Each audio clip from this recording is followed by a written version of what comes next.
Good morning दोस्तों, कैसे हैं आप। Welcome back to the channel. तो दोस्तों, हमारा व्लॉग आता था यूजुअली मंडे वेडनेसडे सैटरडे को। आज संडे को डाल रहे हैं, कल मंडे को नहीं डालेंगे क्योंकि इसलिए डाल रहे हैं, आज है फादर्स डे। मेरी बेटी ने मेरे लिए कुछ बना के भेजा है, वो आपको दिखाने वाले हैं। कुछ मेरे को अपने पिताश्री के बारे में बताना है, फादर के बारे में बताना है, तो वो बताएंगे। सुबह के बजे हैं 6:30, अब हम निकल रहे हैं वॉक पे। तो चलिए वॉक पे चलते चलते कुछ बातें करेंगे और फिर बताएंगे यार कहानी किससे।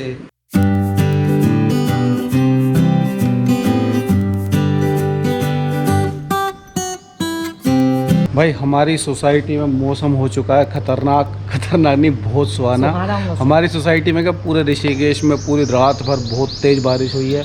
अभी धूप निकली थी, फिर दोबारा धूप चली गई। पर हमें तो जाना है भद्रकाली ऊपर, लगभग 2.5 किलोमीटर के करीब है हमारी सोसाइटी से, जहाँ पे हम अभी हमने डिस्टेंस घटा दिया। पहले 7.5 किलोमीटर जाते थे, अब सिर्फ 2.5 किलोमीटर एक तरफ जाएंगे, यानी आना जाना 5 किलोमीटर। भाई, हमारे पीछे देख पा रहे हैं तो ये वही चौक है जो राम झूला की तरफ जा रहा है, और हम इससे आगे ऊपर की तरफ जाते हैं। तो बात हो रही थी यार मेरे फादर की। तो मेरे पिताजी का नाम था, अब तो स्वर्गवासी हो चुके हैं, श्री दामोदर दास शर्मा। तो भाई, हम इस रोड से आके यहाँ पे आ चुके हैं। अपने दिल्ली और एनसीआर वाले भाइयों से बोलना चाहूँगा, ये आ रहा है भद्रकाली से नीचे की तरफ। यार ये बहुत ख़तरनाक मोड़ बन गया है, ये बेमतलब में सड़क खोदी थी। कभी इसके बारे में डिटेल वीडियो बताऊँगा। पर यह कि यहाँ पे पंजा मत दबाना, स्पीड से मत आना, एक्सीडेंट बहुत ख़तरनाक हो सकता है। कई बार हो चुका है, मैंने एक बार वीडियो में भी डाला था। क्योंकि इस साइड से जो ट्रक वगैरह आते हैं वो शार्प मोड़ लेते हैं, और उधर से आते हैं, उनको इधर जाना है उधर जाना पता नहीं है। बहुत से तो कंफ्यूज हो जाते। तो यहाँ पे स्पीड बहुत स्लो रखना, आप घूमने फिरने आएंगे और उसकी बजाय कुछ और ही लेकर जाएंगे। तो भाई, मेरे पापा ने 3 गवर्नमेंट जॉब करी। सबसे पहले कश्मीर आर्मी में, फिर कश्मीर टूरिज़्म में, और फिर दिल्ली में डीटीसी में। यार 3 जॉब करने के बाद असल में मैं अगर अपने को रिलेट करूँ अपने फादर से, तो मैक्सिमम 80-90% चीज़ उनकी मेरे अंदर ही है। जैसे वो सिस्टम से लड़ते थे, इरिटेट हो जाते थे, और ये लगाइए कि 3 जॉब सरकारी जॉब करने के बाद उन्होंने कोई पेंशन वेंशन नहीं करी, सब तीनों जॉब ही सरकारी जॉब छोड़ दी। तो बहुत सारे नेचर हैं उनके। जैसे मेरे को बड़ी छोटी जो सिस्टम में चलती हैं, इरिटेट करती है, मैं वोकल होके बोलता हूँ, फेसबुक पे लिख देता हूँ, यहाँ पे लिख देता हूँ।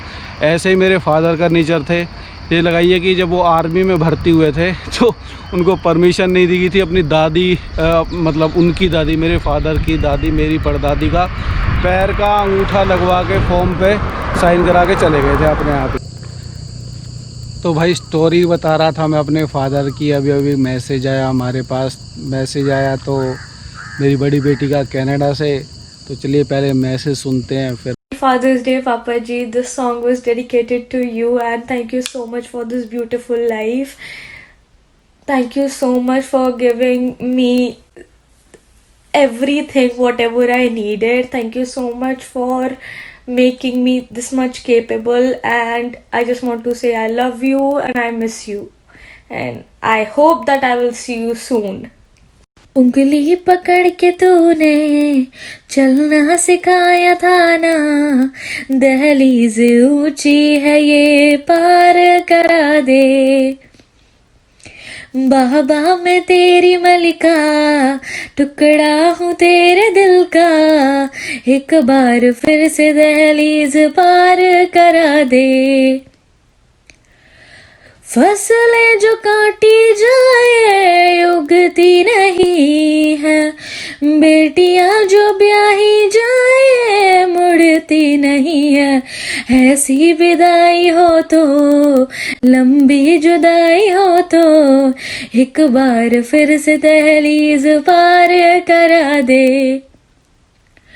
बाबा मैं तेरी मलिका, टुकड़ा हूँ तेरे दिल का, एक बार फिर से दहलीज पार करा दे।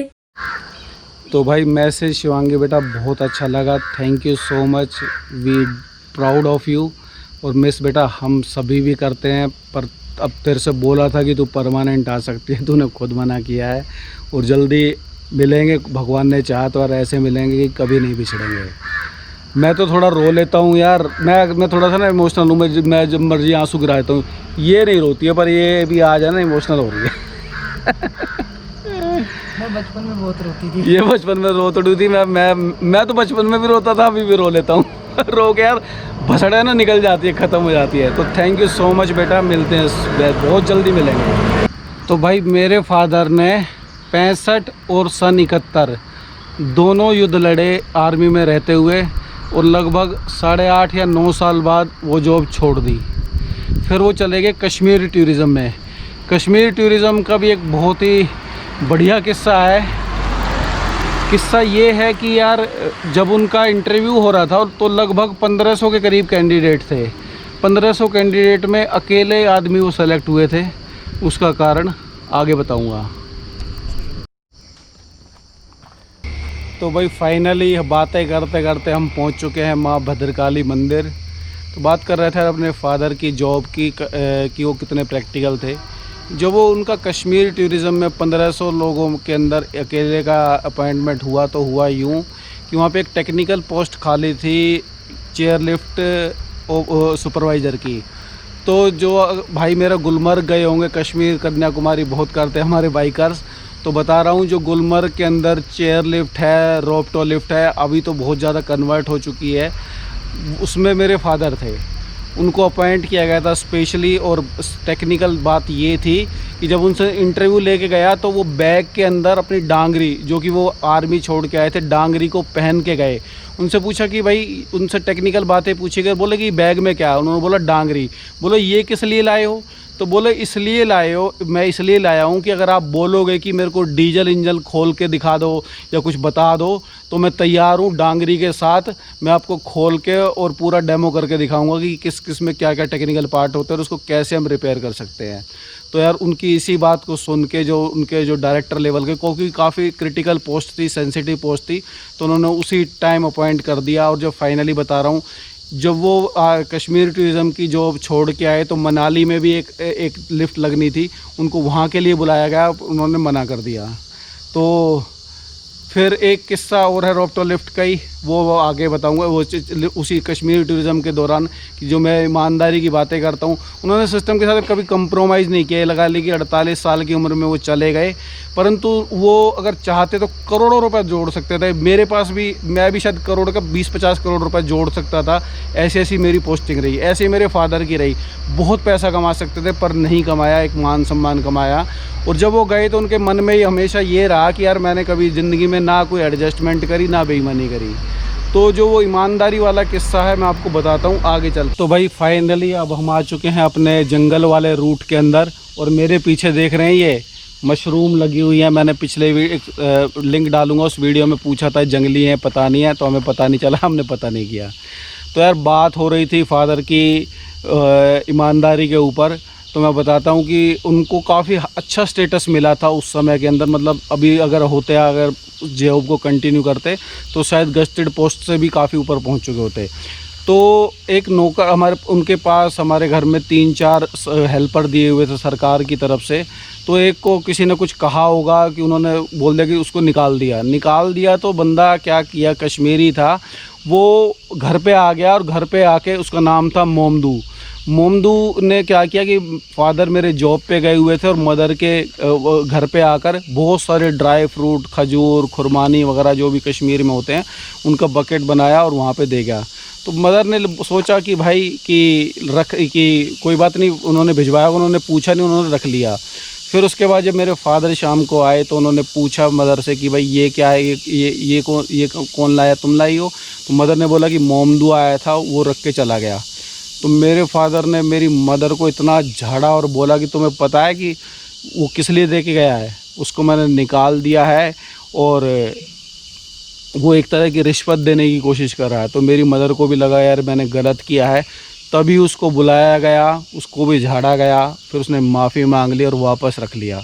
तो यार छोटी छोटी चीज़ों में है ना, सोचिए कि एक ड्राई फ्रूट के लिए मेरे फादर ने उसको भगा दिया था, नहीं लिया उससे।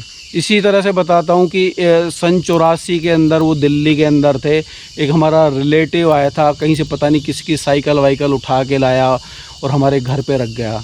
मेरे फादर ने उसकी जान को कलेश कर दिया कि हमें हराम का 1 रुपया नहीं चाहिए। वो साइकिल को फेंकवा दिया उन्होंने, क्योंकि ढूंढ तो सकते नहीं थे किसकी उठा के लाया है, क्या करा है। तो यार जैसे लोग बाग बोलते हैं ना कि छोटी छोटी एडजस्टमेंट कर लो, जॉब की कर लो, ये कर लो। मैं 2 ढाई साल 5 साल से ऊपर मैंने भी नौकरी, क्योंकि मेरे से एडजस्टमेंट नहीं होती। ऐसे उन्होंने कभी लाइफ में एडजस्टमेंट करी नहीं।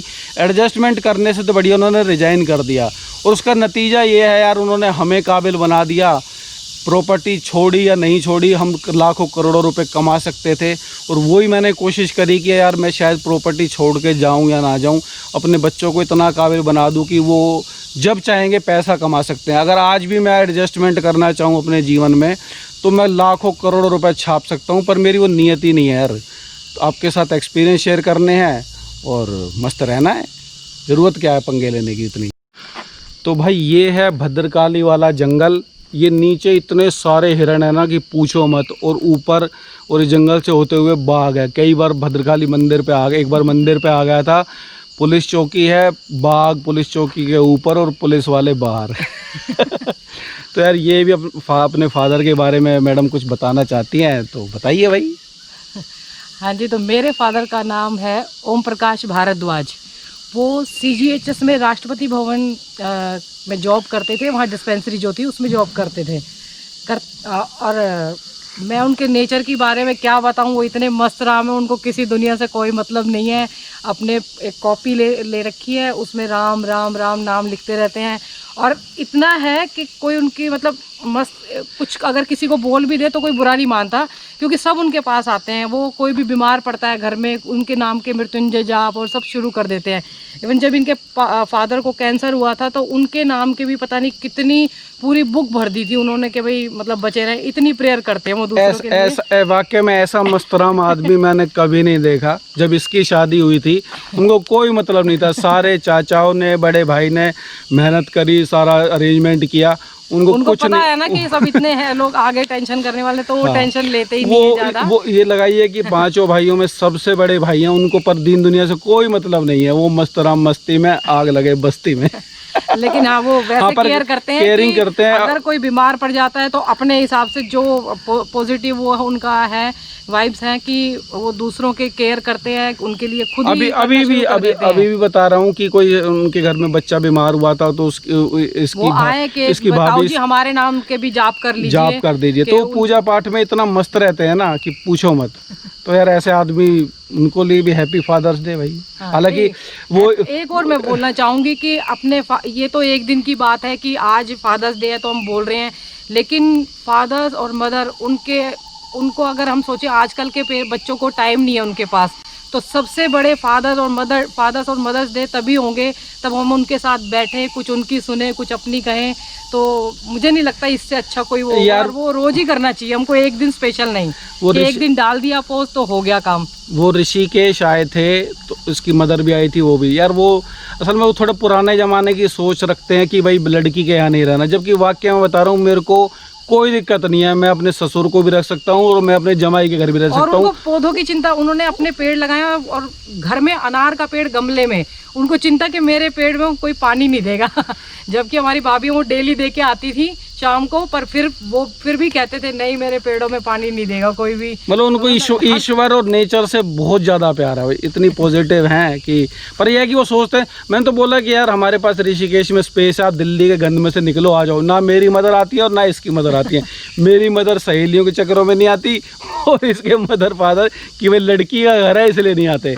तो यार ये चीज़ छोड़नी चाहिए, लड़की लड़का सब समान है, हम रिस्पेक्ट कर रहे हैं तो आ जाना चाहिए, क्या दिक्कत है। तो भाई फादर्स डे पे हम तो यही बोलेंगे उनको, आ जाओ, बैग उठाओ और निकल लो ऋषिकेश के लिए। Once again happy father's day to all. हाँ तो दोस्तों, हम घूम के आ चुके हैं, घूम के आ गए हैं। तो भाई स्टोरी मैंने पूरी शेयर कर दी, अपने फादर के बारे में बता दिया, बेटी के बारे में कुछ। मैंने जब बेटी की स्टोरी पिछली बार शेयर की थी तो कुछ मेरे चैनल को यहाँ भी देख रहे हैं, पाकिस्तान, बांग्लादेश, सब जगह देख रहे हैं। तो एक दो ने कमेंट किया कि शर्मा जी भेजी क्यों, उसको वापस बुला लीजिए। तो भाई भेजी इसलिए कि हम इतने सिस्टम से लड़ने वाले लोग नहीं हैं। हमारे एशियन कंट्रियों में, भारत, पाकिस्तान, बांग्लादेश आदि के अंदर थोड़ा भ्रष्टाचार है। यहाँ पे रोज़मर्रा के अंदर सिस्टम से जूझना पड़ता है। मेरे फादर भी जूझ रहे थे, मैं भी जूझा हूँ। हम नहीं लड़ सकते यार। मैंने कनाडा, ऑस्ट्रेलिया वगैरह बहुत जगह जाके देखा है। वहाँ पे सिस्टम है कि आपको रेड लाइट, बिजली, पानी, सड़क आदि के लिए नहीं लड़ना है किसी से। यहाँ पे छोटी छोटी चीज़ों के लिए परेशानी होती है। हम इतने हिम्मतवार नहीं थे कि भाई भगत सिंह, चंद्रशेखर आज़ाद और गांधी जी या जो भी सरदार वल्लभ भाई पटेल की तरह हम पूरा जीवन खपा सकते, यहाँ पे उनसे लड़ सकते, इसलिए बच्चों को बाहर भेज दिया। अब उनका मन करेगा। हालांकि भारत की भूमि, खासकर देवभूमि, ऋषिकेश जैसा एरिया, स्पिरिचुअल नॉलेज के हिसाब से, स्पिरिचुअल एक्सपीरियंस के हिसाब से इससे अच्छा कोई स्थान नहीं है। पर अगर आज के समाज की बात करें, जहाँ पे पैसा ही एक प्रायोरिटी है, करियर ही एक प्रायोरिटी है, तो बच्चों को एक ऑप्शन देने की कोशिश करिए कि पैसा कमा लीजिए। अगर आपका मन करता है स्पिरिचुअली तो आप लौट आइए, अगर वहाँ पे मन करे वहाँ रहिए। एक बार ऑप्शन खुल जाएगा तो बहुत सारे ऑप्शन उनके पास होंगे, यहाँ का वहाँ का, इसलिए भेज दिया। छोटी वाली का भी यही है कि अगर इसका मन करेगा तो यहाँ रहेगी। अगर सोच लिया कि सिस्टम को सुधार सकूँ यहाँ पे रहकर, तो ज़रूर रहेगी, नहीं तो इसको भी मैं कोशिश करूँगा बाहर ही भेजूँगा। तो भाई ज़्यादा सीरियस नहीं होना, कुछ पाने के लिए कुछ खोना पड़ता है। ठीक है, मैंने इमोशनल होते हैं हम, मिस करते हैं, वो भी मिस करती है, पर उससे ज़्यादा जो मिसिंग से ज़्यादा परेशानियाँ हैं यहाँ पे, उसको निकाला है। और आज भी बड़ी बेटी का आप कभी भी बात कर रहे हैं, इंडिविजुअली उसको बोलेंगे क्या तू इंडिया में आके रहना चाहेगी, वो साफ मना करते कि नहीं, मैं वहाँ पे मोर देन हैप्पी हूँ। माँ बाप को मिस करती है पर वो इंडिया में नहीं आना चाहती। अब यार सभी लोग इतने कठोर या इतने रफ टफ नहीं हो सकते कि देश के लिए सब कुछ न्यौछावर कर दें, अपनी भावनाओं को, अपनी चीज़ों को। अब नहीं है यार हमारी फैमिली इस तरह की, इसलिए कमज़ोर होके भेज दिया। तो भाई वीडियो अगर यहाँ तक देख लिया है तो भाई लाइक करना, शेयर करना, ताकि लोगों को हमारी बात पता चले। अब तो हमारी अब फैमिली हैं। और चैनल को सब्सक्राइब करो, और फिर मिलते हैं अगले वीडियो पे। तब तक के लिए good bye, see you again.